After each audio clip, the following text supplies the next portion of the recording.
was more than a hip and shoulder that the Australian team put on the English today. Vaughan and Mark Waugh 5 for 352. When they turned up this morning, they said if there's a perfect position to be in, that's pretty much it. Yeah, I mean, the last 2 days, Australia just turned the switch. Day one, they weren't quite on it, and then suddenly, yesterday they bowled great, and then they've got the bat in hand, and they've just been ruthless. They've scored quickly, but they've kind of scored at the right tempo at the right time. They've had a dig in at certain spells, but when they've had that opportunity to really hit the ball into the stands, Travis Head committed, Steve Smith committed, Bo Webster in that last half an hour committed. So it's been a really good day of batting for Australia. Yeah, it's all positivity, really, wasn't it, Junior? Steve Smith, he said there right at the start, he just didn't quite know how to approach it, but he took his time. He set an innings up, and then by the end of it, he was flourishing. Oh, he's an amazing player. I mean, you look at him and think, oh, geez, did he play that well today? Then he's got 120 not out on the board. There were times where he battled a bit. The tactics were trying to, I guess, not confuse him, but complicate what he was doing. They're trying to frustrate him with the deep fields, the short pitch bowling. He always finds a way. He finds the gaps. He finds a way to succeed. A little bit rusty at the start. Then he just got into his rhythm, into his tempo. His hands are amazing. Not much footwork, but all about the hand-eye coordination, which was as good as you can get. Yeah, they tried just about every method, and there's the confirmation. Joe Root just pulled away on him by one, but he's wound him back in. Well, he's only 4 behind, but gee, what a list of names there. What a list of achievements. Yeah, you look at Steve Smith, 40 less tests. Yeah. So he's got 40 tests to go past Joe's 41, and he's just a run scorer. He's he's a kind of the best problem solver within this era that we're watching. He's a wonderful player. The IG share trading session tracker. No surprise that's going to be a big green one there, pounding away at the end there, day 3. So, well, we're saying an advantage to Australia, you would think, with a 134 run lead. It's a significant advantage. Still got 2 set players at the crease. Mitchell Stark to come in, Scotty Boland, he scored runs at some stage in this series, but they're firing along. There's no doubt about that. Now we're going to have a look, thanks to Harvey Norman, at the highlights of Steve Smith's 5th Test match 100 on this ground. It's a place he loves playing. He just said that, and I think the crowd, another 46,000 Junior today. They've been well pleased with the entertainment. Oh, my word, they didn't get shortchanged today. There was some great stroke play, very unorthodox play. You can't see that in the textbook, can you, the way he plays his shots. But when he did commit, Vaughan, he mentioned before, they committed to the shot. They weren't half-hearted like England in their first innings.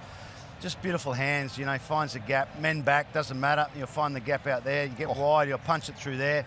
Actually hit that ball really hard at times, so it was an innings of, sort of different styles. He was struggling early, then he just came out and blasted everywhere with plenty of 4s and 6s. Yeah, so there's the wagon wheel, some lovely cover drives, nice touches to the leg side. He gave a little acknowledgement to the Barmy Army too, Vaughan, it looked like, when he picked up that 100. Yeah, I'm surprised it wasn't a little bit bigger, to be honest. They've booed him out every time. But look, that's all theatrical, it's all pantomime. The England supporters have a huge amount of respect for Steve Smith and the way that he plays, the way that he's gone about his business. I think we all have a bit of a laugh about his mannerisms out in the middle. He brought the full bag of tricks out today, didn't he? I'll tell you, after tea, I don't know what was going on after tea. He was on the ground, he was stopping blokes in the crowd 4,000 miles away. He was stopping a lady with an ice cream in the stands. He was gesturing how the pitch was playing. He was on his backside at least twice. He was umpiring, he was calling wide. Anything he didn't do was bowl to himself. He did everything else. Well, there's those ice cream. I think he rewards himself, doesn't he, for his hundreds with an ice cream and a bit of chocolate. So maybe that was getting in his mind. Oh, there you go. It was everywhere. Well, he just said he doesn't even know he's doing it. I didn't know if it was part of the way to keep himself focused, but I tell you what, by the end of it, he looked like he was enjoying himself and having a lot of fun. So he forged a nice partnership towards the end of the day there with Bo Webster. His first game back in for a little bit of time in the Australian colours. He's had to sit and watch the whole summer to this point, and he has, Elisa Healy made a really good point. Cam Green might be sitting in the change rooms going, oh, that should have been me, not out at the end of the day's play. Yeah, I mean, Bo Webster played nicely here against India last year, so he clearly likes batting at the SCG, but I just look at Cameron Green. I mean, these are Bo Webster's shot, but Cameron Green getting out the way that he did on this kind of wicket. Bo Webster's played nicely, he's got a few towards the back end, but the 42 not out that Bo Webster's got by playing nicely, Cameron Green should be sitting there going, they're my runs that he's getting. Yeah, well, let's have a think about that. It seems the whole series, Junior, there's been this question, is there pressure on Cam Green? From test match to test match, he hasn't nailed it with the bat. He let a couple of opportunities go. He's contributed occasionally with the ball. Where do you see it sitting now? Well, I mean, if you compare Cam Green to Bo Webster, I see Cam Green as a better all-rounder. You know, I think he's more likely to make 100, he's more likely to make 5 but you've still got to do it. And Cam he's probably very frustrated with himself because he looked pretty good here today. I thought technically he looked sound, he was moving well, but then he finds a way to get out, which has often been the case in this series. You go back to the Gabba, when he backed away, it was almost off the pitch. And when you're getting 30s and 40s, you've got to make them count because you're going to get low scores along the way as well. So look, I think he's got his nose in front of Bo Webster if you've got to go, which one do we pick in a game? But I think he's running out of chances. The selectors will want more from Cameron Green. No one's got a God-given right to a spot in a team, so he's got to start, just producing a bit more.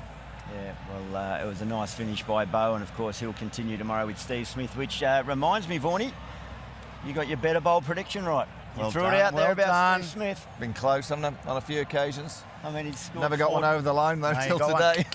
He's pretty much of a banker, the SCG, Steve Smith. 4 centuries, averages 60 odd here. It wasn't that hard. It wasn't that bold, but you got it right, and we'll get another one on the other side of this break. We'll take a little rest here, but please stay with us. More to talk about the day's play here. And tonight, once we've wound it all up, the Strikers and the Thunder down there in Adelaide. Big game, very important game. It's getting towards the serious end of the Big Bash, and it's all happening here. Fox Cricket on KO Sports.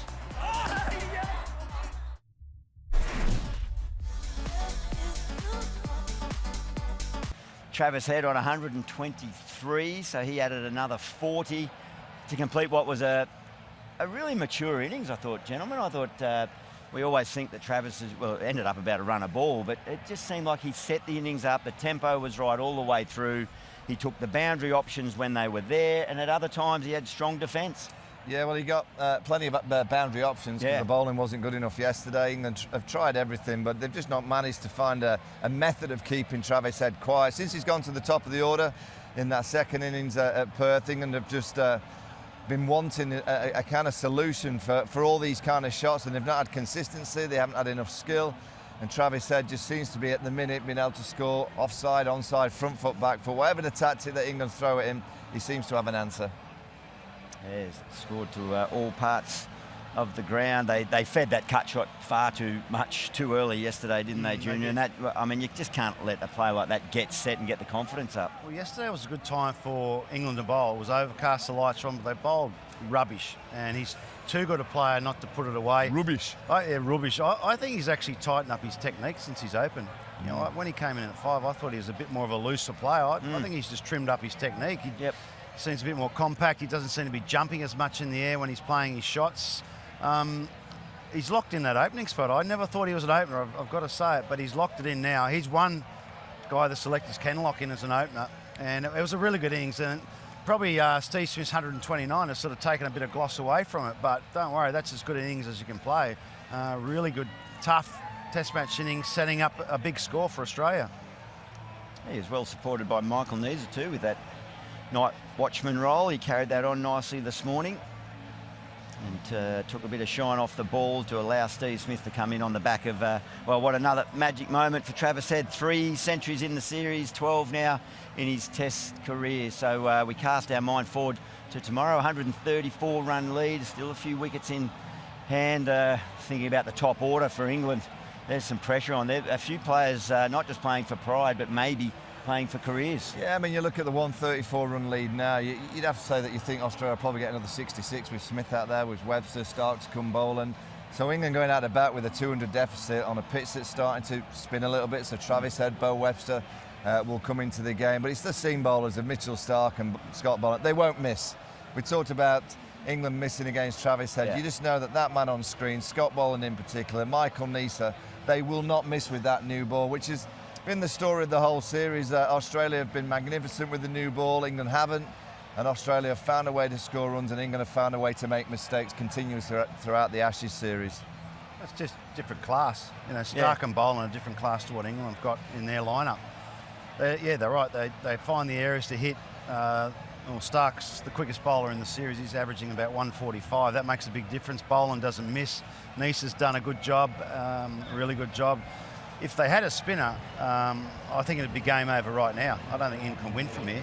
I think a 200 lead, England are going to find it very difficult to make 250 in the second innings. And the responsibility you feel is going to go on to Joe Root once again. Their two biggest totals in this series, up at the Gabba and here, on the back of two very, very special innings from Joe Root. It was a wonderful innings here. He played and missed at his first ball, and then it just was a masterclass in concentration and summing up the conditions. He has been brought undone by that stroke down to third man at times, but he's sensed in this pitch he can get away with it and control an innings beautifully. Yeah, he found his favourite stroke, the cover drive, and that little glide down to third, which he played on a regular basis, and that brings his balance to play on the onside. And you know, against spinning, I'm sure he'll have to face a few spinners in the second innings, if Travis Heaven, Bo Webster, but he's got all the skill sets against any kind of bowler, whether it's Mitchell Stark, Scott Boland, any spin that comes his way.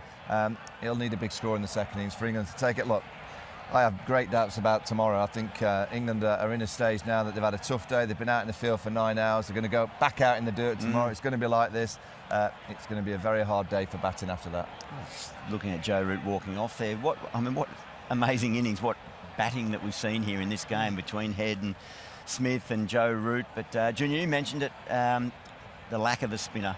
Are they ruining that? Do you think Australia are already sitting there going, oh, bugger, we got it wrong? But you know, Bo Webster and Travis Head, they might get it into those the pizza that you were speaking about on a length. I think they've got it wrong, but whether it costs them the Test match, I doubt it, because I think that they can cover it, and England are probably not good enough to take advantage of what we've seen throughout the series, where we've had no Cummins, no Hazelwood, no Lyon, no Smith at times. England just haven't been good enough to capitalise on that. So I think if a spinner was in the lineup, they'd get plenty out. We saw Jacob Bethel do a job today, and Will Jackson's looked quite good in the latter half of today. So a spinner out there, it's going to spin, and it's going to get a little bit up and down as well. So Travis Head, he's quite capable of taking 3 or 4 poles tomorrow if he gets a chance. So they should have picked one, but it might not matter. Yeah, we'll have to wait and see. Vaughan, you got it right today.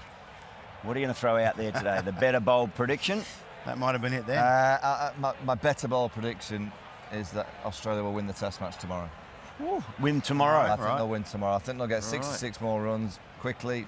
I think they'll have a 200-run lead at least, and I think England mentally are a little bit frazzled. It's the end of the tour, the end of the trip. Stark and Boland will probably get a couple, and I think Travis might end up with a 3-foot. Wow. A little bit of 3-foot action for Travis Head, and Australia will win tomorrow.